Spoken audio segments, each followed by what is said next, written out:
This is the end of an era. With the imminent closure of Holden's Australian automotive plant in Elizabeth, decades of local manufacturing history comes to a close.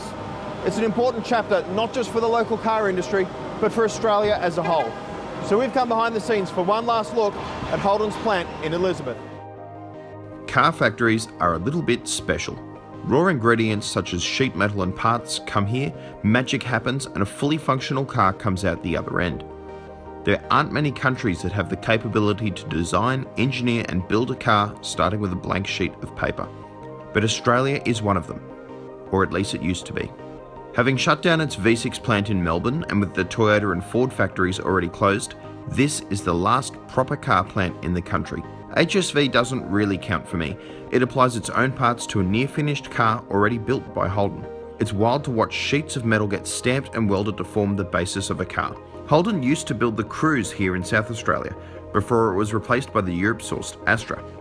Today there are 4 body styles that come from this plant: the sedan, sport wagon, long wheelbase Caprice and of course Holden's 2-door ute. All are available with a choice of V6 or V8 power, and most of the cars coming down the line in Holden's last month feature the more powerful motor. These days, a large part of Holden's appeal is attached to the V8 engine, these massive motors that offer magnificent punch in a fairly affordable package. Right here we can see some of Australia's most powerful engines ever going down the line. 6.2 litre motors for the SSV Redline and this 430 kilowatt supercharged engine for an HSV GTSR.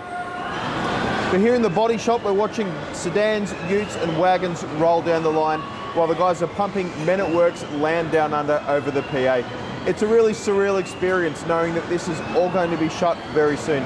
This is quite a special place, something that has really struck a chord with the Australian motoring public. The men and women at Holden are building some of the best cars ever offered by the brand. Part of that is down to the design of the car. The latest Commodore SSV Redline genuinely is a world-class sports sedan.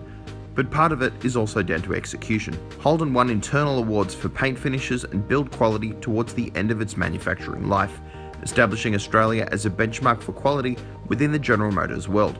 Clearly, there are skilled people at work here. While they won't be building new cars in the future, those talents will not go to waste. Holden has been working really hard to find new jobs for employees affected by the close of manufacturing. Here in their Employee Transition Centre, got these excellent whiteboards that show what people are doing beyond Holden. There's jobs in security, defence, health, all kinds of industries where people are benefiting from what they've learned here in manufacturing. It's sad to see car manufacturing stop in Australia, particularly when the cars are so good.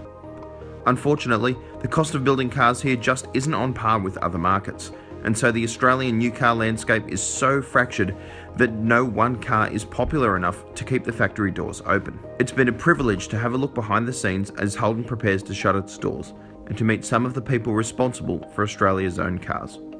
This is the end of the line, the end of Australian manufacturing, and the end of an important era, not just for the car industry, but for Australia as a whole. But it's not the end for Holden.